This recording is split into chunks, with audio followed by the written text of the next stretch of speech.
Hello students. आज जो chapter हम शुरू करने वाले हैं उस चैप्टर का नाम है chemical kinetics. Class 12th NCERT के अंदर थर्ड चैप्टर है ये। Physical chemistry chapter, physical chemistry section को बिलोंग करता है। चलिए देखते हैं इस चैप्टर में क्या क्या डिस्कस होने वाला है। इंपॉर्टेंट बात अगर मैं करूं तो यहां पे हम किसके बारे में बात करेंगे? रेट ऑफ रिएक्शन के बारे में बात करेंगे। मतलब एक रिएक्शन की स्पीड के बारे में बात करेंगे। रिएक्शन कितना कंप्लीट हो रहा है, कितने टाइम में कंप्लीट होकर आ रहा है, इस चीज का डिस्कशन करें। तो चलिए चैप्टर शुरू करते हैं। चैप्टर का नाम जैसा कि मैंने बोला, what is the name of the chapter? Chemical kinetics. और इसी केमिकल काइनेटिक्स के अंदर हम जो सबसे पहली बात करने वाले हैं that is going to be rate of reaction के बारे में बात करेंगे। रेट ऑफ रिएक्शन को कई बार एब्रिविएशन में आरओआर लिख दिया जाता है। This is your rate of reaction. चलिए एक एग्जांपल लेते हैं और उसके थ्रू चीजों को समझने की कोशिश करें। मैं आपके सामने एक रिएक्शन अज्यूम कर रहा हूं। ए प्लस बी से जो बनकर आ रहा है that is C.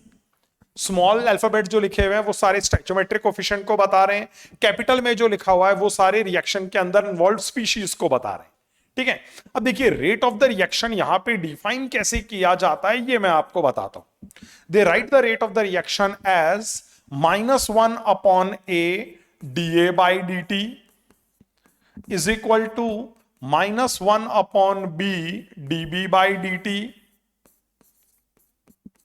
Is equal to 1 upon C D C by D T. ये जो एक्सप्रेशन होता है इसी को हम लोग क्या बोल देते हैं? रेट ऑफ रिएक्शन बोल देते हैं। ठीक है, अब देखिए यहां पे अपने को ध्यान किस किस बात का रखना है। सबसे पहले तो मैं एक बार आपके सामने रेट ऑफ द रिएक्शन की यूनिट के बारे में बात करूंगा और इसके साइन के बारे में भी बात करूंगा। ठीक है, अगर आप एक्सप्रेशन को देखें तो आपको ये समझ में आ रहा होगा व्हाट इज दिस रिप्रेजेंटिंग। देखिए रिप्रेजेंट कर रहा है change in concentration of A with respect to time. अब अगर ये change in concentration per unit time को बता रहा है तो आपको समझ में आ जाना चाहिए कि इसकी जो यूनिट हो जाएगी that is going to be mole per litre per second. क्यों? देखिए मोल पर लीटर में कंसंट्रेशन का चेंज हो जाएगा और हमें कंसंट्रेशन का चेंज पर यूनिट टाइम लेना है, इसलिए हमने इसको क्या बोल दिया?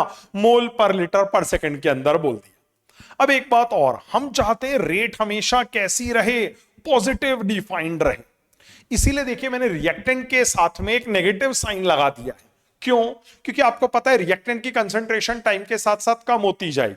अगर ये कंसंट्रेशन टाइम के साथ साथ कम होती जा रही है तो हमें पता है ये क्वांटिटी नेगेटिव आएगी। This negative quantity multiplied by this negative sign will make the rate of the reaction कैसा? पॉजिटिव। ठीक है, अब यही काम हमने इस रिएक्टेंट के लिए भी किया, लेकिन नेगेटिव साइन हमने प्रोडक्ट के केस में नहीं लगाया। क्यों नहीं लगाया? क्योंकि हमें पता है C इज द प्रोडक्ट और टाइम के साथ साथ प्रोडक्ट की कंसंट्रेशन बढ़ती जाएगी। इसका मतलब dc बाई dt तो ऑलरेडी पॉजिटिव आने वाला है, इसीलिए हमको इसको किसी साइन से मल्टीप्लाई करने की जरूरत नहीं।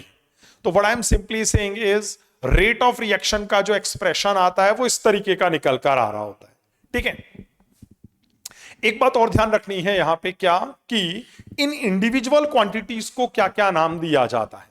जैसे अगर कभी आपसे ये पूछा जा रहा है what do you mean by DC by dt, तो हम डीसी बाई dt का अलग से मतलब क्या बोलेंगे? हम ऐसा मतलब बोल देंगे इसका what is this representing rate of production of C।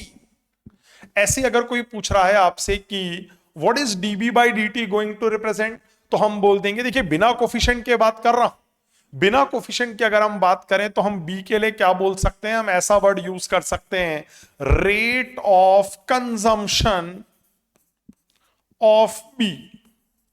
पिछली बार प्रोडक्शन की बात हुई थी, इस बार रेट ऑफ कंजम्पशन की बात होकर आ रही है because B is the reactant. तो ये रिएक्टेंट तो टाइम के साथ साथ क्या होने वाला है? कंज्यूम होने वाला है। ठीक है, चलिए जब हमने एक्सप्रेशन लिखना सीख लिया यहां पे तो हमें अगला काम यहां पे क्या करना पड़ेगा? चलिए उसका डिस्कशन एक बार करते हैं। What I am going to discuss is factors affecting ROR. Factors affecting ROR. Rate of reaction किन किन फैक्टर्स के कारण अफेक्ट होकर आ रहा होता है ये हम समझने की कोशिश करेंगे। जो सबसे पहला और सबसे इंपॉर्टेंट फैक्टर रहता है that is concentration of reactants. दूसरा फैक्टर जो हमारे पास निकल कर आ जाता है that comes out to be temperature. तीसरा फैक्टर जो हमारे पास निकल कर आ जाता है that is catalyst.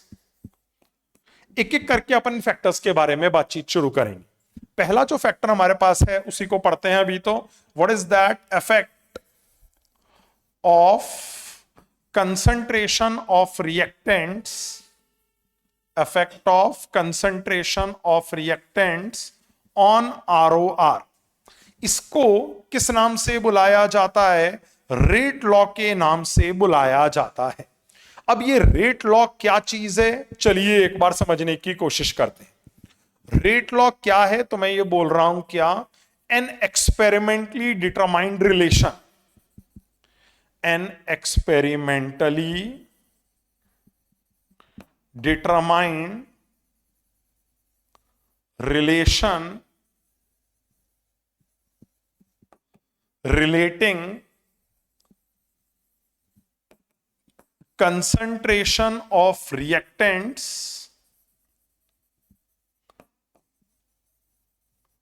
with ROR। ये एक ऐसा एक्सप्रेशन होगा जो क्या करेगा, कंसंट्रेशन को ROR के साथ रिलेट करने की कोशिश करेगा। इसे मान लेते हैं अपने पास यही रिएक्शन है, सपोज हम इसी रिएक्शन के लिए एक एक्सप्रेशन लिखने की कोशिश करते हैं। What is that going to B? तो ये देखिए ROR is equal to K into concentration A की power alpha into concentration B की पावर बीटा।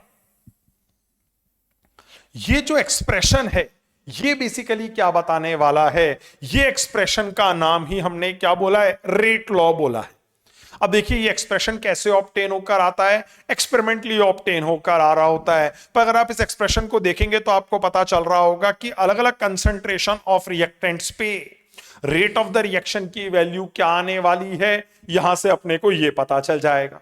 ठीक है, अब देखिए यहां पे अपने पास में बहुत कुछ इन्वॉल्व होकर आ रहा है, एक एक करके उस चीज का डिस्कशन करते हैं। इस एक्सप्रेशन के अंदर देखिए लेफ्ट साइड पे तो ROR लिखा हुआ है, ठीक है, लेकिन जो K है वो एक प्रोपोर्शनैलिटी कांस्टेंट है, रेट के एक्सप्रेशन में आने वाला कांस्टेंट है, इसलिए इसको हम नाम क्या दे देते हैं?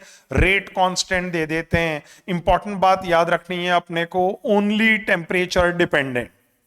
रेट कांस्टेंट सिर्फ एक ही बात के ऊपर डिपेंड करेगा, किसके ऊपर डिपेंड करेगा? टेम्परेचर के ऊपर डिपेंड करेगा। ओके, अब देखिए ये जो रेट कांस्टेंट है, कई बार इसकी यूनिट हमारे लिए बहुत इंपॉर्टेंट होकर आ जाती है, तो हमें इसकी यूनिट के बारे में कैसे बातचीत करनी है, चलिए देखते हैं एक बार। मैं यहां पे दो केसेस डिस्कस करने वाला हूं। एक तो मैं क्या बोल रहा हूं, if order of reaction is zero. मान लो रिएक्शन कौन से ऑर्डर का है? जीरो ऑर्डर का है। अब देखिए अगर जीरो ऑर्डर का रिएक्शन है तो ये क्या चीज है? ऑर्डर, ये मैंने अभी तक आपको नहीं बताया, तो चलिए पहले इस ऑर्डर के बारे में बातचीत कर लेते हैं। ठीक है, यहीं पे मैं ये वाला टर्म यूज करने वाला हूं, व्हाट इज दैट? देखिए जो पावर्स में लिखी हुई क्वांटिटी है ना, यही वास्तव में ऑर्डर को बताती है। तो अगर कभी कोई मेरे से ये पूछ रहा है इस एक्सप्रेशन को देने के बाद ही क्या ऑर्डर विद रेस्पेक्ट टू ए, तो आई विल से अल्फा। ऐसे ही कोई पूछता है order with respect to B, तो आई विल से बीटा। कोई पूछता है ओवरऑल ऑर्डर ऑफ रिएक्शन, तो I will simply say it as alpha plus beta. Powers को आप ऐड कर देंगे तो आपके पास क्या आ जाएगा? ओवरऑल ऑर्डर निकल कर आ जाएगा। खास बात क्या निकल कर आ रही है? खास बात अपने पास ये निकल कर आ रही है कि हमें जो यहां बातचीत करनी है, देखिए मैंने क्या बोला, अगर ऑर्डर ऑफ द रिएक्शन क्या हो जाए? जीरो होकर आ जाए, तब हम क्या बोलेंगे? अब देखिए अगर कंसंट्रेशन के एक्सप्रेशन की पावर जीरो हो गई, पावर क्या हो गई? जीरो, तो फिर तो आपको पता है रेट ऑफ द रिएक्शन के बराबर ही निकल कर आ जाएगा। फिर तो जो रेट की यूनिट है और के की यूनिट है वो सेम आ जाएगी। तो यहां पे हम बोल सकते हैं यूनिट ऑफ के कितने के बराबर आ जाती है? तो हम बोल सकते हैं यूनिट ऑफ के comes out to be mole per litre. ऐसी यूनिट अपने पास ऑब्टेन होकर आ जाएगी। दूसरी बात यहीं पे करते हैं क्या, अगर मान लीजिए ऐसी लैंग्वेज बोली हुई है, if reaction follows first order kinetics. अब इसका मतलब क्या है? इसका मतलब बेसिकली ये है कि what is the order of the reaction? One is going to be the order of the reaction. और अगर फर्स्ट ऑर्डर का रिएक्शन है तो हम देखेंगे यूनिट ऑफ के क्या आएगी। चलिए एक बार डिटरमाइन करने की कोशिश करते हैं इस एक्सप्रेशन के थ्रू। मुझे बताओ देखो फर्स्ट ऑर्डर का रिएक्शन है, ठीक है, तो हम क्या कर सकते हैं, हम के की वैल्यू को लिखने की कोशिश करते हैं यहां से। What is going to be the expression? मेरे हिसाब से एक्सप्रेशन आ जाएगा के की वैल्यू निकालने के लिए R O R by concentration of कोई सा भी रिएक्टेंट अज्यूम कर लें, बस अपने को पता है उसकी पावर 1 माननी पड़ेगी क्योंकि हमारा रिएक्शन कौन सा ऑर्डर का है, फर्स्ट ऑर्डर का निकल कर आ रहा है। अब बताइए अगर मैं यहां से के की यूनिट निकालने की कोशिश करूं तो ऊपर आर ओ आर आ रहा है, we know it has the unit mole per litre per second. Denominator में हमारे पास कौन आ रहा है, ए की कंसंट्रेशन आ रही है, पावर 1 लिखा हुआ है, कंसंट्रेशन जो होती है उसकी यूनिट होती है मोल पर लीटर। तो बेसिकली हम क्या देख पा रहे हैं, देखिए मोल पर लीटर से मोल पर लीटर कैंसिल होकर आ गया and what you are left with the unit as second inverse निकल कर आ जाएगी। ध्यान रखें जीरो ऑर्डर में के की क्या यूनिट आती है ये भी अपने को याद रखना है, फर्स्ट ऑर्डर के अंदर के की क्या यूनिट आ रही है इस बात को भी हम याद रखें, ठीक है। ओके, एक इंपॉर्टेंट बात जो मेरे को किसके रिगार्डिंग बोलनी है, ऑर्डर के रिगार्डिंग बोलनी है, चलिए वो भी मैं आपको यहां पे बता देता हूं। मैंने आपसे ये वाली बात बोली थी कि रेट लॉ एक्सपेरिमेंटली डिटरमाइन होकर आता है, इसका मतलब ये जो ऑर्डर हैं ये भी क्या होंगे, एक्सपेरिमेंटली डिटरमाइंड नंबर्स ही रहेंगे। तो चलिए यहीं पे छोटी सी बातचीत मैं किसके बारे में कर देता हूं, थोड़ा सा ऑर्डर के बारे में कर देता हूं। What I am saying is order. देखिए दो बातें बोलनी है, एक तो मैंने क्या बोला, एक्सपेरिमेंटली डिटरमाइंड नंबर है, ऑर्डर के बारे में क्या बोल रहा हूं, this is a experimentally determined number. और दूसरी बात यह भी बोलना चाहता हूं यहीं पे ही, क्या कैन बी जीरो इंटीग्रल और फ्रैक्शनल। कभी कभी हम देखते हैं कि ऑर्डर ऑफ द रिएक्शन कैसा भी आ जाएगा, फ्रैक्शनल भी ऑब्टेन होकर आ जाएगा, ठीक है। अब चलिए जितनी पढ़ाई अपन ने करी, जो बेसिक बेसिक बातें अपन ने करी, जो रेट लॉ के एक्सप्रेशन के बारे में हमने बात करी, इसके ऊपर बेस्ड क्वेश्चन किस तरीके से सीबीएसई ने पूछा हुआ है, चलिए एक बार वो डिस्कस करते हैं। तो what I am talking about is a question of CBSE. ये देखिए ये क्वेश्चन सीबीएसई ने पूछा। अब देखिए यहां इन्होंने क्या बात बोली हुई है, सबसे पहले चलिए क्वेश्चन का ए पार्ट डिस्कस करने वाले हैं। यहां पे don't go with respect to the number of question, की क्वेश्चन का नंबर क्या है, उसकी मार्किंग क्या है, वो सब रैंडम है, ठीक है। आप खाली कंटेंट के ऊपर फोकस करें। ओके, तो what I am saying is, देखिए इन्होंने बोला हुआ है reaction is second order in A and first order in B. अब बताइए इसका मतलब हम क्या बोल सकते हैं, हम इस तरीके की बात बोल सकते हैं कि आरओआर का जो एक्सप्रेशन आएगा वो शायद ऐसा आने वाला है, कंसंट्रेशन ए की पावर 2 इंटू कंसंट्रेशन बी की पावर 1। क्यों, इन्होंने खुद नहीं बोला है कि भैया रिएक्शन में क्या होकर आ रहा है, बताइए ए के रेस्पेक्ट में सेकंड ऑर्डर है मतलब ए की पावर 2 होनी चाहिए, बी के रेस्पेक्ट में क्या निकल कर आ रहा है, फर्स्ट ऑर्डर है तो बी की पावर 1 होनी चाहिए। अब इन्होंने क्या बोला है आगे देखिए, दे आर सेइंग कि how is the rate affected when the concentration of both A and B are double. मतलब ए और बी की कंसंट्रेशन को डबल कर देंगे तो रेट किस तरीके से इफेक्ट होकर आएगी, ये हमसे पूछा जा रहा है।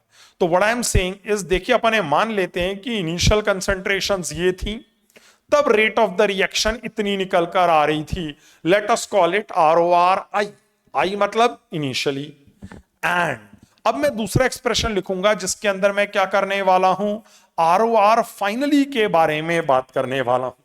अब देखिए फाइनली नया केस इन्होंने क्या दिया हुआ है अपने को, नए केस में इन्होंने कहा है कि ए की कंसंट्रेशन को आपने डबल कर दिया है, ऐसे इन्होंने कहा है कि हमने बी की कंसंट्रेशन को भी क्या कर दिया है, डबल कर दिया है। This is the expression given to us. देखिए ए और बी दोनों की कंसंट्रेशन को हमने क्या किया हुआ है, डबल किया हुआ है, ऐसा एक्सप्रेशन दिया हुआ है। अब आपको दिख रहा होगा, देखिए यहां से क्या होएगा, 4 का फैक्टर आ रहा है, यहां से 2 का फैक्टर आ रहा है, तो जो ओवरऑल फैक्टर हमारे पास निकल कर आ जाएगा that comes out to be 8 times के इंटू क्या आने वाला है आगे, I will simply say that 8 into concentration A initial की power 2 into concentration B initial की पावर 1, और 8 के साथ में यहां पे अपने पास क्या आने वाला है, के बी आने वाला है।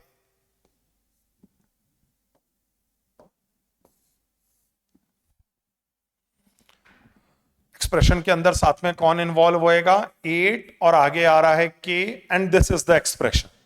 देखिए पुराने वाले एक्सप्रेशन के साथ अगर हम रिलेट करें तो अपने को पता है यही तो अपना आर इनिशियल था। इसका मतलब हम क्या बोल सकते हैं कि ओवरऑल रिलेशन कैसा आ रहा है, 8 इंटू आर इनिशियल के बराबर आ रहा है। इसका मतलब क्या मैं ये बोल सकता हूं कि इस तरीके का बदलाव करने के बाद में रेट ऑफ द रिएक्शन जो है वो पहले के मुकाबले कितने टाइम्स होकर आ गई है, आप देख सकते हैं 8 टाइम्स होकर आ गई है। तो इस तरीके से हमारा क्वेश्चन का फर्स्ट पार्ट सॉल्व होकर आ जाता है। सेकंड पार्ट में ये लोग किसके बारे में बात कर रहे हैं, देखिए यहां पे लिखा हुआ है राइट द यूनिट ऑफ के फॉर जीरो ऑर्डर रिएक्शन। अपन अभी भी थोड़ी देर पहले थ्योरी कंटेंट में उस बात को कवर कर चुके हैं कि के की यूनिट जो है वो जीरो ऑर्डर रिएक्शन में रेट के बराबर ही निकल कर आ रही होती है। तो जो रेट की यूनिट है वही यूनिट यहां पे आंसर हो जाएगी। What is that going to be, हम बोल सकते हैं के की यूनिट होएगी रेट के बराबर, that is mole per litre per second, this is going to be the unit. ठीक है, अब देखिए एग्जाम में कई सारे क्वेश्चंस जो हैं वो हमारे पास में एक रिएक्शन की प्रोग्रेस से रिलेटेड पूछे जाते हैं। उसके लिए हमें क्या करना पड़ेगा, इंटीग्रेटेड रेट लॉ की पढ़ाई करनी पड़ेगी। अब ये इंटीग्रेटेड रेट लॉ क्या होता है ये चलिए एक बार डिस्कस करने की कोशिश करते हैं। तो I am talking about this new topic known as क्या, इंटीग्रेटेड रेट लॉ। आपको पता है अभी तक अपन रेट को हर बार डिफरेंशिएशन की टर्म में लिख रहे थे, अगर उसी को इंटीग्रेट कर दिया जाए तो जो हमारे पास आता है that relation is called integrated rate law. हम अभी इसको दो ऑर्डर्स के लिए डिस्कस करेंगे। पहला जो केस मैं लेके चल रहा हूं that is going to be कौन सा, जीरो ऑर्डर। अगर हमारा रिएक्शन कौन सा है, जीरो ऑर्डर रिएक्शन है, तो यहां पे हमारे पास में इंटीग्रेटेड रेट लॉ कैसा आ रहा होता है, चलिए एक बार ये डिस्कस करते हैं। ठीक है, कैसा एक्सप्रेशन निकल कर आ रहा होता है, here we have the expression as C T is equal to C naught minus K T, इस तरीके का एक्सप्रेशन आएगा।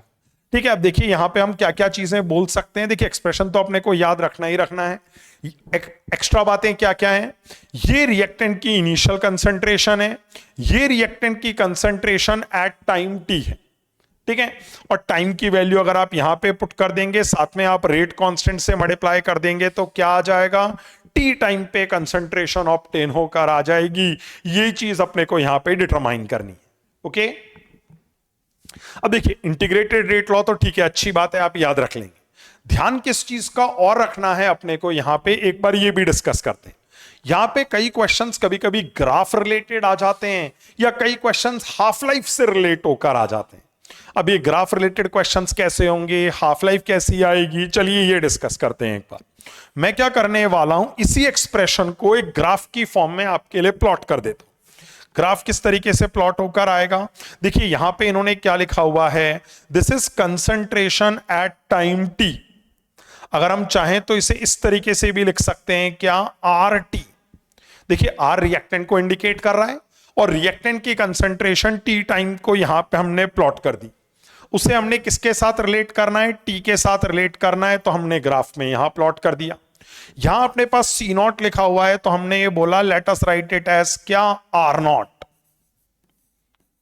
और अगर आप देखेंगे तो ये एक स्ट्रेट लाइन ग्राफ लग रहा है एंड स्ट्रेट लाइन भी कैसी आ रही है, इस तरीके की स्ट्रेट लाइन ऑब्टेन होकर आ रही है। This is going to be the straight line graph that we are talking about. As per the equation आपको दिख रहा होगा, इसको y एक्सिस पे प्लॉट किया गया है, इसको x एक्सिस के ऊपर प्लॉट किया गया है। तो जो माइनस के निकल कर आ रहा है that is coming out to be the slope. और अगर ये स्लोप ऑब्टेन होकर आ रहा है तो हम इसी स्ट्रेट लाइन को क्या बोल सकते हैं, स्लोप बोल सकते हैं। And what is that going to be, minus K बराबर स्लोप ऑब्टेन हो जाएगा। ये जो टाइम हमारे पास निकल कर आ रहा है, एक बार इस टाइम का भी थोड़ा सा डिस्कशन करेंगे। आपको दिख रहा होगा ये वो टाइम है जहां पे कंसंट्रेशन ऑफ रिएक्टेंट कम होते होते जीरो हो गई। इसका मतलब रिएक्शन कंप्लीट हो गया है। अब अगर हम चाहें तो हम इसी एक्सप्रेशन के अंदर Ct को जीरो के बराबर पुट कर सकते हैं और वहां से हम टाइम की वैल्यू निकाल सकते हैं। तो जो टाइम की वैल्यू निकल कर आ रही होती है that comes out to be R naught by K बराबर ऑब्टेन होकर आ जाती है। This is the value for completion time. Reaction क्या होगा, इतने टाइम में कंप्लीट होता हुआ देखा जाएगा। ये अपने को यहां पे याद रखना था। मैंने आपसे बोला था यहां पे अपने पास में कुछ क्वेश्चंस किसके ऊपर बेस्ड आ सकते हैं, हाफ लाइफ के ऊपर बेस्ड आ सकते हैं। तो चलिए हाफ लाइफ क्या होती है ये बात भी करते हैं। देखिए एट टी बराबर टी हाफ का नाम ही क्या होता है, हाफ लाइफ। अब हाफ लाइफ में क्या होता है ये समझते हैं एक बार। एट टी बराबर T half C T is equal to C naught by 2। इसका मतलब क्या हो गया, रिएक्टेंट की कंसंट्रेशन जो है वो अपनी इनिशियल वैल्यू की आधी होकर आ जाती है। आधी होने के टाइम को हमने क्या नाम दिया हुआ है, हाफ लाइफ का नाम दिया हुआ है। ठीक है, चलिए अगर मैं इसको इंटीग्रेटेड रेट लॉ के एक्सप्रेशन में पुट करूं तो बताइए, सीटी की जगह पुट कर दिया मैंने सी नॉट बाई 2 बराबर सी नॉट और आगे आ जाएगा minus K into T half value obtain होकर आ जाएगी C naught minus K into T half. यहां से सॉल्व करते हैं तो जो हाफ लाइफ की वैल्यू ऑब्टेन होकर आ जा रही है that is coming out to be, as you can see कि हाफ लाइफ की जो वैल्यू आ रही है यहां से निकल के वो आ रही है सी नॉट बाय 2k के बराबर। जीरो ऑर्डर रिएक्शन के अंदर दो बातें ध्यान रखनी है, एक तो उसका इंटीग्रेटेड रेट लॉ का एक्सप्रेशन, एक ग्राफ कैसा बनकर आ रहा होगा, और तीसरी चीज हाफ लाइफ का एक्सप्रेशन कैसा निकल कर आ रहा होगा। हाफ लाइफ के एक्सप्रेशन के अंदर आप कई सारी चीजें यहां पे देख सकते हैं। Is it inversely proportional to the rate constant K? Yes. It is directly proportional to the concentration of reactants? Yes. Okay, इस तरीके के एक्सप्रेशंस अपने पास क्रिएट हो गए। चलिए अब देखते हैं कि रिएक्शन की प्रोग्रेस के साथ जीरो ऑर्डर रिएक्शन पे न्यूमेरिकल किस तरीके का आ सकता है। सीबीएसई ने एक ऐसा क्वेश्चन पूछा था, चलिए उसी न्यूमेरिकल को यहां पे डिस्कस करेंगे एंड उसी से रिलेटेड फिर कुछ और बातचीत भी करेंगे। ठीक है, चलिए देखिए सबसे पहले ये जो कॉन्सेप्ट यहां पे इन्होंने बात करी हुई है इसको अपन समझते हैं। पहले तो देखिए इन्होंने क्वेश्चन में क्या बोल रखा है, they are saying the decomposition of ammonia on platinum surface is a zero order reaction. हमसे क्या पूछ रहे हैं, rate of production of N2 पूछ रहे हैं, H2 पूछ रहे हैं, और इन्होंने K की वैल्यू दी हुई है। ठीक है, देखिए इसके अंदर तो वी आर लकी कि यहां पे इंटीग्रेटेड रेट लॉ की जरूरत ही नहीं पड़ेगी। इस सवाल को कैसे सॉल्व किया जा सकता है चलिए डिस्कस करते हैं एक बार। I am talking about its solution and what I am saying is expression कुछ ऐसा निकल कर आ जाएगा। देखिए अपना रिएक्शन क्या है, अमोनिया का डिकम्पोजिशन करवाना है, किसके ऊपर, प्लैटिनम सरफेस के ऊपर। ये ब्रेक करेगा तो ये क्या बना लेगा, N2 और H2 बना लेगा, ये इस तरीके से डिकम्पोज होकर आ जाए। अब देखिए ये उन्होंने खुद ने ही बोल दिया रिएक्शन जीरो ऑर्डर काइनेटिक्स को फॉलो कर रहा है। अगर रिएक्शन जीरो ऑर्डर काइनेटिक्स को फॉलो कर रहा है तो हमें पता है ROR बराबर K के बराबर ही होकर आ जाएगा, क्योंकि अगर जीरो ऑर्डर है इसका मतलब कंसंट्रेशन की पावर जीरो है, और अगर कंसंट्रेशन की पावर जीरो है तो हम बोल सकते हैं फिर तो कंसंट्रेशन की पावर जीरो 1 के बराबर ही हो जाएगी, इसीलिए कंसंट्रेशन अपीयर ही नहीं करेंगे। ठीक है, तो मैंने क्या कर दिया, मैंने इसी ROR को K के बराबर लिख दिया। K की वैल्यू उन्होंने अपने को दी हुई भी है 2.5 इंटू 10 की पावर -4 के बराबर दी हुई है, और हम बोल सकते हैं ये जो वैल्यू हमारे पास निकल कर आ जाएगी इसी को हमको क्या करना है, देखिए एक बार N2 के रेस्पेक्ट में लिखना है, एक बार H2 के रेस्पेक्ट में लिखना है। N2 के रेस्पेक्ट में तो कोफिशिएंट 1 आ रहा है तो I can simply write it as dN2 by dt। H2 के रेस्पेक्ट में मेरे को इसको 3 से डिवाइड करना पड़ेगा and then the expression will be 1/2 dH2 by dt। इस तरीके का एक्सप्रेशन निकल कर आ जाएगा।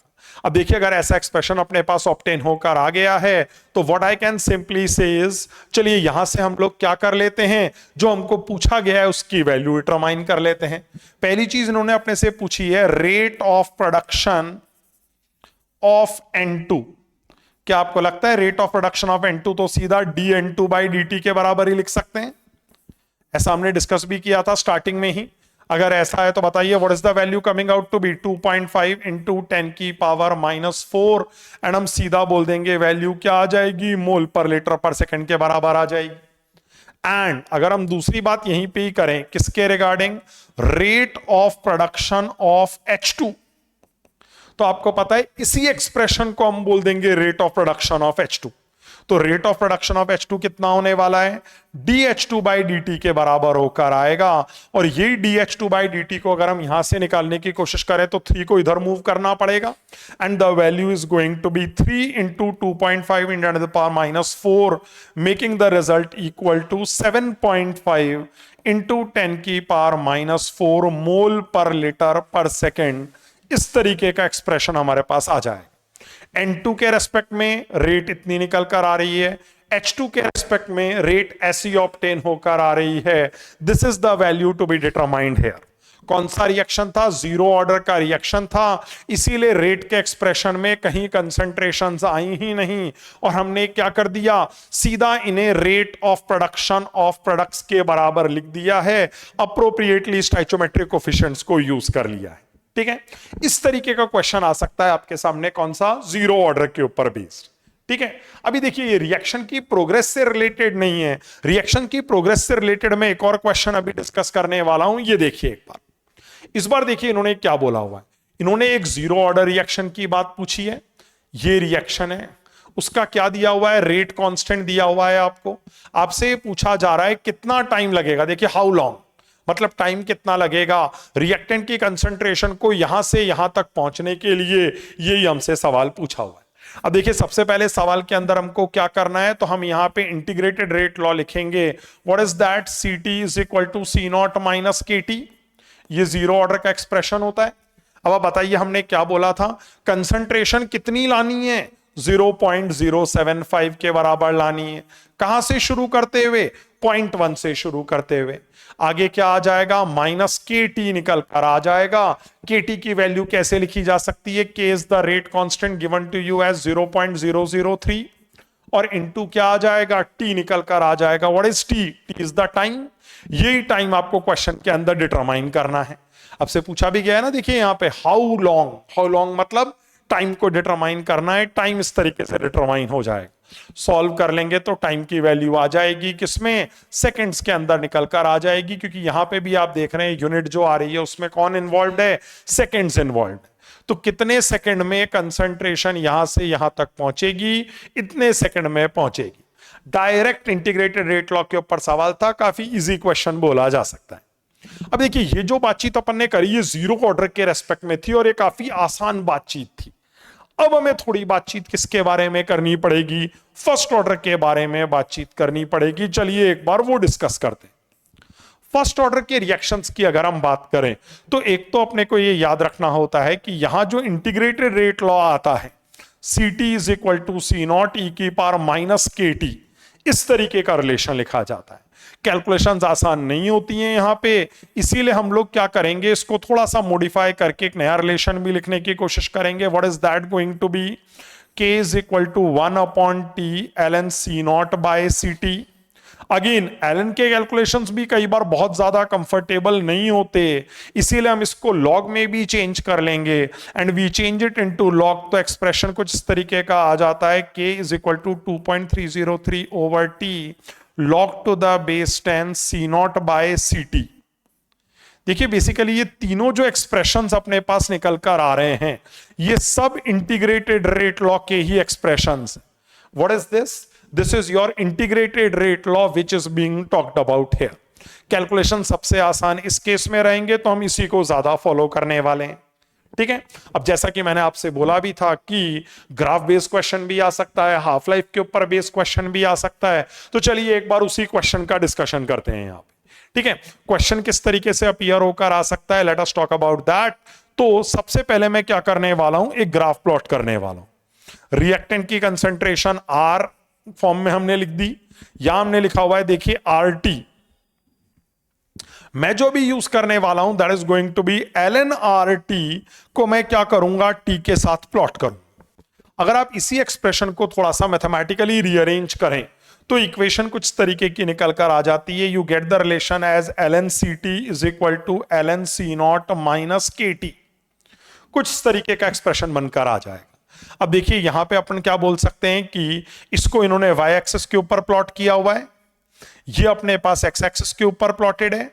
ये डेफिनेटली हमारा स्लोप निकल कर आ जाएगा और यही हमारा y इंटरसेप्ट आ जाना चाहिए, दैट इज स्मॉल c। तो अगर हम इसको देखें तो एक स्ट्रेट लाइन ग्राफ की फॉर्म में प्लॉट होकर आ जाएगा। कुछ इस तरीके का ग्राफ हमारे पास बनकर आ जाता है। इनिशियल पॉइंट जो होगा that will be called ln r0, initial concentration के कॉरस्पॉन्डिंग। अगर हम स्ट्रेट लाइन को देखें तो जो उसका स्लोप निकल कर आ रहा है, यू कैन वेरी इजीली सी कि जो स्लोप आ रहा है वो कितने के बराबर आएगा, -k के बराबर ऑब्टेन होकर आ जाएगा। This is the slope of this straight line graph. ठीक है, चलिए जैसा कि मैंने बोला था अपने को थोड़ी बहुत बातचीत किसके बारे में करनी पड़ेगी, हाफ लाइफ के बारे में भी बातचीत करनी पड़ेगी। तो चलिए वही डिस्कस करते हैं। यहाँ पे हाफ लाइफ कैसे निकाल सकते हैं, आपको पहले भी पता है, ये वाला पॉइंट आपके साथ डिस्कस किया गया था अभी थोड़ी देर पहले, जो हमने ये बोला था कि एट t बराबर t हाफ, बेसिकली हम Ct को C0/2 के बराबर मान लेंगे, मतलब रिएक्टेंट अपनी इनिशियल कंसंट्रेशन का आधा होकर आ जाएगा। वही काम यहां पे करते हैं। देखिए कैसा एक्सप्रेशन निकलता है। आई can simply say it as, यहां पे या यहां पे किसी भी एक्सप्रेशन के अंदर आप वैल्यू को पुट कर सकते हैं। तो हम देखते हैं टी हाफ की जो वैल्यू निकल कर आ जाती है that comes out to be ln2/k, या फिर हम इसको सॉल्व करें तो वैल्यू आ जाती है 0.693/k। ये वैल्यू भी अपने को याद रखनी है। किसके बारे में बात कर रहे हैं, फर्स्ट ऑर्डर के बारे में बात कर रहे हैं। इंपॉर्टेंट बात यहां पे ये है, आप देख भी सकते हैं एक्सप्रेशन में C0 नहीं आ रहा है, इसका मतलब फर्स्ट ऑर्डर में जो हाफ लाइफ होती है that is independent of the initial concentration, ऐसा आपको नजर आना चाहिए। तो what I am saying is कि जो हाफ लाइफ है उसके बारे में हम क्या बोल देते हैं, इंडिपेंडेंट ऑफ इनिशियल कंसंट्रेशन। और किसके लिए बोल रहे हैं, for first order reaction. First order reaction में हाफ लाइफ जो होगी वो कंसंट्रेशन के इंडिपेंडेंट निकल कर आएगी। ये वाली बात अपने को जरूर याद रखनी है। ओके, अब इसी चीज के ऊपर थोड़ा सा और दिमाग लगाते हैं कि फर्दर क्या क्या यहां पे क्वेश्चंस अपने पास बनकर आ सकते हैं, या इस इंटीग्रेटेड रेट लॉ के ऊपर किस तरीके से सवाल बनकर आएंगे। चलिए एक बार ऐसा ही एक क्वेश्चन देखते हैं। ठीक है, देखिए सीबीएसई ने इस तरीके का एक सवाल पूछा था। देखिए फर्स्ट ऑर्डर का क्वेश्चन है, हमसे ये बोला जा रहा है this is the reaction taking place. हमसे ये बोल रहे हैं देखिए t बराबर 0 पे प्रेशर इतना है, t बराबर 100 सेकंड पे प्रेशर इतना होकर आ गया। आपसे पूछ रहे हैं रेट कांस्टेंट कितना निकल कर आएगा, और लॉग के कुछ डेटा आपको दिए हुए। इसका मतलब अपने को क्या कर लेना चाहिए, जीरो ऑर्डर नहीं, इस बार फर्स्ट ऑर्डर का इंटीग्रेटेड रेट लॉ लिख लेना चाहिए। And what is the expression, थोड़ी देर पहले आपको डिराइव भी करवाया था, 2k is equal to 2.303/t log to the base 10 C0/Ct। इस तरीके का एक्सप्रेशन निकल कर आ जाता है, ये अपन ने बात करी थी। ठीक है, अब देखिए ये चीज इन्होंने करने के लिए यहां पे बोली हुई है। What they are saying is कि देखिए इन्होंने बोला है 100 सेकंड में कंसंट्रेशन या प्रेशर चेंज हो गया है। तो चलिए वैल्यू पुट करना शुरू करते हैं। यहां पे 2.303 बाय नीचे आ जाएगा 100 seconds log to the base 10। देखिए इनिशियल कंसंट्रेशन अपने को लिखनी है। अगर कंसंट्रेशन दी हुई हो तो ठीक है, वरना हम प्रेशर का डेटा इस्तेमाल कर लिया करते हैं। आपको पता भी होगा कंसंट्रेशन और प्रेशर एक दूसरे के प्रोपोर्शनल रहते हैं। केमिकल इक्विलिब्रियम के अंदर भी हमने केसी केपी दोनों का यूज किया था in terms of concentration as well as in terms of क्या, पार्शियल प्रेशर। वैसा ही काम अपन यहां पे भी करेंगे। तो बताइए कंसंट्रेशन की जगह मैं क्या कर देता हूं, इनिशियल पार्शियल प्रेशर यूज कर देता हूं। अब देखिए खास बात क्या है कि अपने एक्सप्रेशन में ये जो कंसंट्रेशंस आती थी ना, ये रिएक्टेंट की कंसंट्रेशंस होती थी, जबकि यहां जो प्रेशर हमको दिया हुआ है देखिए ये टोटल प्रेशर दिया हुआ है। इसलिए याद रखें थोड़ा सा कंफ्यूजिंग क्वेश्चन है, कैसे यहां तक पहुंचेंगे एक बार देखने की कोशिश करते हैं। देखिए इनिशियल डेटा जो है ना, ये टोटल प्रेशर का जो है ये तो रिएक्टेंट के कारण ही होगा, बिकॉज आपको पता है इनिशियली अपने पास कोई प्रोडक्ट तो होंगे नहीं। Initially we are only going to have क्या, रिएक्टेंट्स। और अगर सिर्फ रिएक्टेंट है तो हम क्या करेंगे, हम उसी के कॉरस्पॉन्डिंग बातचीत कर रहे होंगे। ठीक है, तो what I am simply saying is here we have only reactants, तो ये रिएक्टेंट्स वाला प्रेशर हो गया। अब हमें क्या करना है, नीचे हमें रिएक्टेंट का प्रेशर लिखना है एट टाइम t। हमें क्या दे रखा है, हमें तो टोटल प्रेशर दे रखा है 100 सेकंड के बाद में। इसे कैसे हैंडल कर सकते हैं, चलिए एक बार देखते हैं। ठीक है, सबसे पहले मैं आपके सामने यहां पे कौन सा डेटा लिखने वाला हूं, I am going to write the data for T is equal to 0 मतलब इनिशियल कंसंट्रेशन। बताइए इसका प्रेशर 0.5 दिया हुआ है, इन दोनों का प्रेशर 0 के बराबर होकर आ जाएगा। ठीक है, नेक्स्ट बात करते हैं क्या कि T बराबर, जैसा कि इन्होंने बोला है कितना सेकंड, 100 सेकंड, तो T बराबर 100 सेकंड पे प्रेशर कितना आने वाला है, आई will simply say it as 0.5 minus x. मान लेते हैं रिएक्टेंट का अमाउंट थोड़ा क्या हो गया है, कंज्यूम होकर आ गया है। अगर रिएक्टेंट थोड़ा कंज्यूम हो गया तो बताइए क्या स्टैचोमेट्रिकली हम देख सकते हैं इसके 2 मोल खत्म होते हैं तो इसके 2 मोल बनेंगे, अगर इसका x मोल खत्म होएगा तो इसका x मोल ही बनकर आ जाएगा। और स्टैचोमेट्रिकली ऐसा बोला जा सकता है कि इसके 2 मोल बनते हैं तो साथ में इसका 1 मोल बनता है, इसके x मोल बनेंगे तो बताइए इसके कितने मोल बन जाएंगे, x/2 के बराबर मोल बन जाएंगे। अगर मुझसे 100 सेकंड बाद टोटल प्रेशर पूछा जाए तो हम कैसे निकाल सकते हैं, हम टोटल प्रेशर को तीनों को ऐड करके निकाल सकते हैं। When we add up the total pressure तो जो वैल्यू अपने पास आ जाएगी that is going to be 0.5 plus x/2 के बराबर आ जाएगी। और ये जो प्रेशर अपने को दिया हुआ है, देखिए ये अपने को क्वेश्चन के अंदर दिया हुआ है कितना, 0.625 के बराबर। यहां से अगर अपन सॉल्व करें तो x की वैल्यू आ जाती है 0.25 के बराबर ऑब्टेन होकर आ जाएगी। अब देखिए अगर x की वैल्यू 0.25 आ गई तो बताइए x की वैल्यू यहां पुट करके क्या अपन रिएक्टेंट की कंसंट्रेशन निकाल पाएंगे क्या 100 सेकंड बाद? हाँ, और आपको पता है आपको यहां पे रिएक्टेंट की कंसंट्रेशन ही पुट करनी है, कब, 100 सेकंड बाद। देखिए रिएक्टेंट की कंसंट्रेशन कितनी आने वाली है, x की वैल्यू अगर मैं 0.25 के बराबर पुट कर दूं तो ये 0.25 के बराबर ही वैल्यू ऑब्टेन होकर आ जाएगी। यहां से अगर अपन इसको सॉल्व करें तो जो अपने पास एक्सप्रेशन आने वाला है that is going to be, देखिए अपने पास में ये तो log 2 हो गया, ये कंबाइन होके ln2 हो जाएगा। So the expression that we are going to have is 6.93 into 10 की पावर -3 एंड द k की unit is going to be second inverse. ये हमारे पास यूनिट निकल कर आ जाती। ठीक है, तो हमने ये जो क्वेश्चन देखा, देखिए थोड़ा कॉम्प्लिकेटेड क्वेश्चन था, जो आपको डेटा दिए हुए थे वो रिएक्टेंट की कंसंट्रेशन के डेटा नहीं दिए हुए थे, आपको टोटल प्रेशर का डेटा दिया हुआ था। लेकिन हमने थोड़ा ढंग से सोचा तो हमने उसको किसकी टर्म में एक्सप्रेस कर लिया, रिएक्टेंट की कंसंट्रेशन या प्रेशर की टर्म्स में एक्सप्रेस कर लिया, और फिर यूज करने के बाद इस तरीके का एक्सप्रेशन निकल कर आ जाता है। ओके, चलिए फर्स्ट ऑर्डर रिएक्शन के अंदर ही एक छोटा सा कॉम्प्लिकेशन भी होता है, हम उसका भी अभी डिस्कशन करने वाले हैं। How is that going to be dealt with, चलिए एक बार वो देखते हैं यहां पे। तो what I am saying is, मैं एक नया टॉपिक यहां पे डिस्कस करने वाला हूं। What is that, this is called pseudo first order reaction. किसके बारे में बात कर रहे हैं, सूडो फर्स्ट ऑर्डर रिएक्शन के बारे में बात कर रहे हैं। ये क्या कॉन्सेप्ट होता है, चलिए एक बार देखते हैं। ठीक है,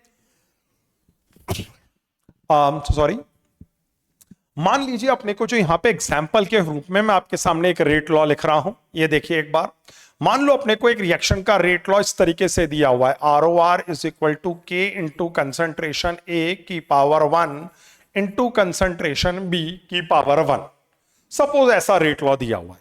अब आपको रेट लॉ का एक्सप्रेशन देख के समझ में आ रहा होगा कि रिएक्शन तो सेकेंड ऑर्डर का लग रहा है। क्यों, दोनों की पावर जोड़ दे तो 2 आ रहा है। 2 मतलब क्या हो गया, रिएक्शन सेकंड ऑर्डर को फॉलो कर रहा है। अब मैं क्या पॉइंट डिस्कस करने वाला हूं, देखिए अगर रिएक्शन सेकंड ऑर्डर को फॉलो कर रहा है तो हमें क्या करना है यहां पे, वो देखते हैं एक बार।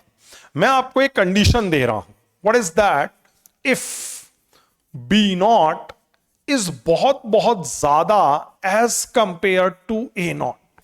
अब देखिए आपको इनिशियल कंसंट्रेशन का डेटा खुद ही ऑब्जर्व करना पड़ेगा कि अगर B0 बहुत बहुत ज्यादा हो एज कंपेयर टू A0 तो हम क्या बोल सकते हैं, then square bracket B will remain constant with progress of reaction।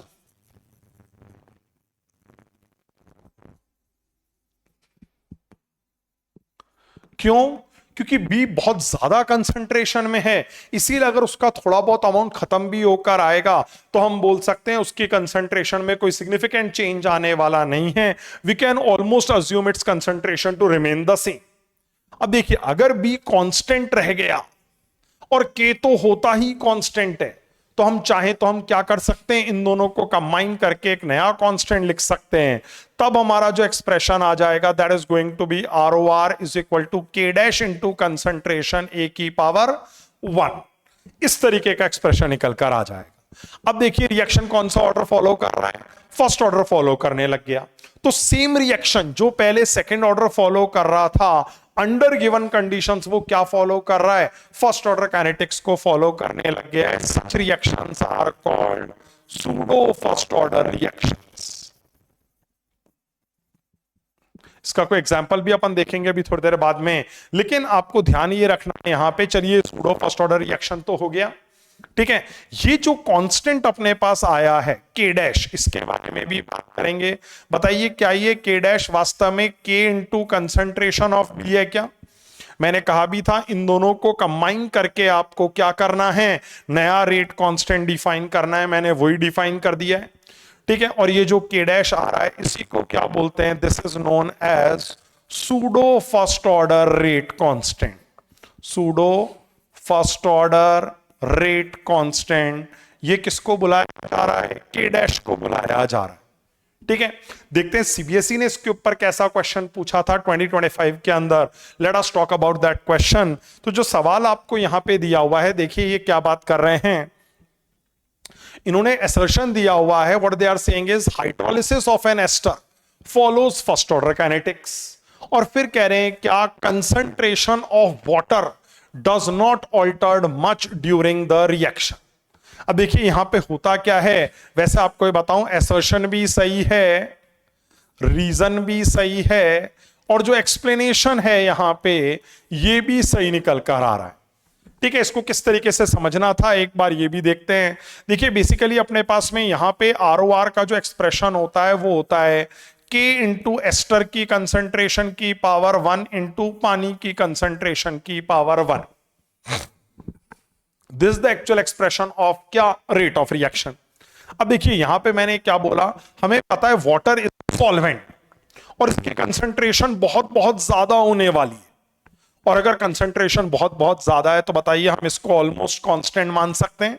और तब हम बोलेंगे इक्वेशन कैसी आ जाएगी, के डैश इंटू एस्टर की कंसंट्रेशन की पावर 1 के बराबर ही आ जाएगी, क्योंकि के और वाटर को कंबाइन करके एक नया कांस्टेंट लिख दिया गया है, क्या, के डैश। तो बेसिकली देखिए हाइड्रोलिसिस ऑफ एस्टर का जो रिएक्शन है उसका रेट लॉ ऐसा होता है और वो इसमें कन्वर्ट हो गया। तो I can say that it is actually following first order kinetics only. और क्यों कर रहा है, क्योंकि पानी की कंसंट्रेशन बहुत बहुत ज्यादा है, इसीलिए ऑलमोस्ट कांस्टेंट रह रही होगी। और अगर ऑलमोस्ट कांस्टेंट रहेगी तो हम ये डिस्कशन यहां पे कर सकते हैं कि इसे कंबाइन कर दिया जाए किसके साथ, के साथ, तो अप्रोप्रिएट रिजल्ट आ जाएगा। Okay, so this the concept of pseudo first order reaction, ठीक है ना। चलिए अब थोड़ी सी बातचीत हमें किसके बारे में करनी है कि एक्सपेरिमेंटली क्या तरीके होते हैं जिससे आपको रेट लॉ मिल जाता है। देखिए मैंने आपसे कहा था रेट लॉ कैसे डिटरमाइन होता है, एक्सपेरिमेंटली।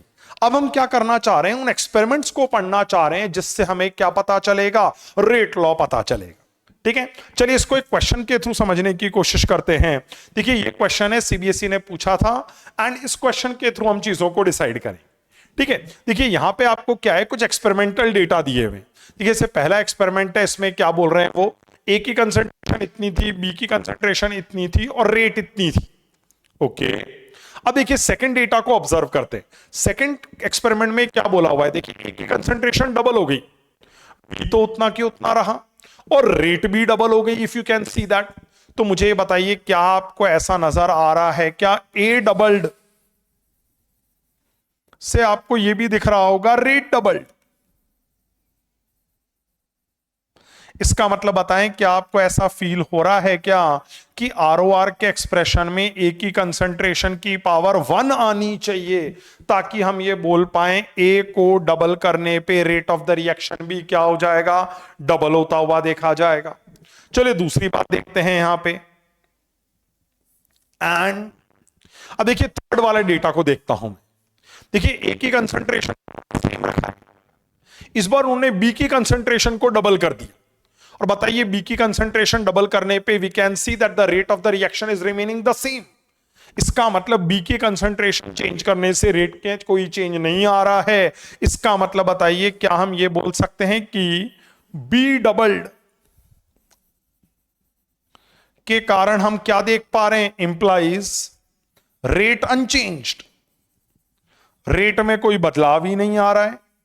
इसका मतलब बताइए क्या ऐसा बोला जा सकता है क्या कि पक्का बी की कंसंट्रेशन की पावर 0 आ जाएगी तभी बी की कंसंट्रेशन में कोई बदलाव आएगा, तो भी उसके कारण किस में बदलाव नहीं आएगा, रेट ऑफ द रिएक्शन के अंदर कोई बदलाव नहीं आएगा। ऐसा हम यहां पे इजीली ऑब्जर्व कर सकते हैं। So what I am simply saying is that this is going to be the expression of rate of reaction. हमसे पूछा क्या गया है, देखिए यहां पे हमसे पूछा जा रहा है calculate the order of the reaction with respect to A and B. तो बताइए हम यहां पे क्या क्या बात बोल सकते हैं। एक तो हम बोल सकते हैं order with respect to A बराबर 1, ऐसे ही हमसे पूछा जाए order with respect to B बराबर 0। ऐसी अगर हमसे पूछा जा रहा है ओवरऑल ऑर्डर क्या आ जाएगा रिएक्शन का, तो हम ऐड कर देंगे और 1 + 0 बराबर 1 के बराबर वैल्यू आ जाएगी।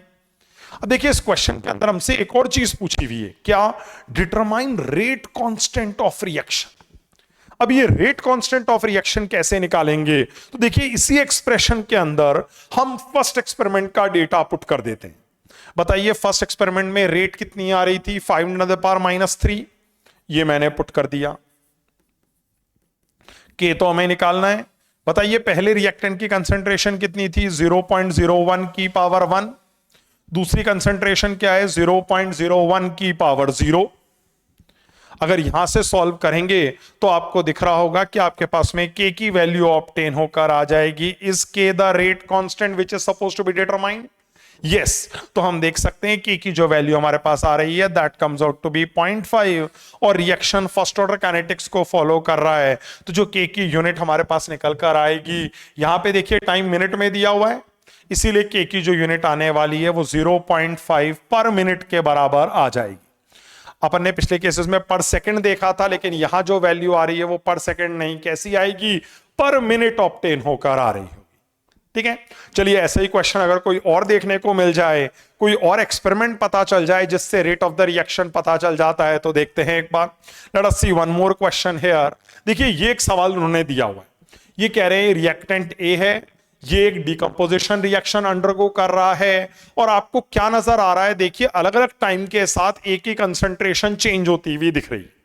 हमसे ये पूछ रहे हैं कि based on the above data आप प्रेडिक्ट करें ऑर्डर ऑफ द रिएक्शन क्या होगा और एक्सप्रेशन कैसा आएगा रेट लॉ का, ये भी बता दें।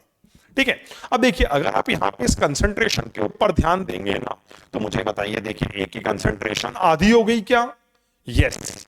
कितने टाइम में, 1 घंटे में। फिर से देखिए आधी हो गई क्या, कितने टाइम में, 1 घंटे में। फिर से आधी हो गई क्या, यस, घंटे के अंदर। इसका मतलब आप देख रहे हैं कि हाफ लाइफ तो यहां पे कांस्टेंट रह रही है और हर बार हाफ लाइफ कितने के बराबर आ रही है, देखिए ए आधा होता जा रहा है मतलब हाफ लाइफ, और हाफ लाइफ क्या रह रही है, कांस्टेंट रह रही है। मतलब हम बोल सकते हैं this is actually independent of initial concentration. और अगर हाफ लाइफ इनिशियल कंसंट्रेशन के इंडिपेंडेंट निकल कर आ रही है, तो I think I can simply say that ये कौन सा रिएक्शन होकर आ गया, फर्स्ट ऑर्डर रिएक्शन होकर आ गया। अभी थोड़ी देर पहले ही आपको ये वाली चीज पढ़ाई भी गई थी कि फर्स्ट ऑर्डर रिएक्शन में हाफ लाइफ कैसी रहती है, कांस्टेंट रहती है। हम उसी का डिस्कशन यहां पे कर रहे हैं। देखिए ऑर्डर पूछा गया था, ऑर्डर तो आ गया फर्स्ट ऑर्डर। अब इन्होंने पूछा है रेट लॉ का एक्सप्रेशन कैसा आएगा, तो मेरे हिसाब से रेट लॉ के एक्सप्रेशन में हम इस तरीके से लिख सकते हैं कि रिएक्टेंट ए था, फर्स्ट ऑर्डर काइनेटिक्स को फॉलो करेगा तो उसकी कंसंट्रेशन की पावर 1 हो जाएगी। लेफ्ट साइड पे रेट ऑफ द रिएक्शन है, साथ में रेट कांस्टेंट आ गया है। ऐसा ही एक्सप्रेशन किसका हो जाना चाहिए, रेट लॉ का एक्सप्रेशन हो जाना चाहिए। ये भी अपने को डिटरमाइन करने के लिए बोला हुआ है। ठीक है, तो हमने केमिकल काइनेटिक्स के अंदर जो बेसिक पार्ट था जिसमें हम कंसंट्रेशन ऑफ रिएक्टेंट के साथ रेट की डिपेंडेंस को समझने की कोशिश करते हैं, हमने वो पोर्शन अभी डिस्कस किया। जो अगला वीडियो है उसके अंदर हम टेम्परेचर डिपेंडेंस, कैटलिस्ट डिपेंडेंस, इस टाइप की चीजों के बारे में डिस्कशन करेंगे। That is it, thank you.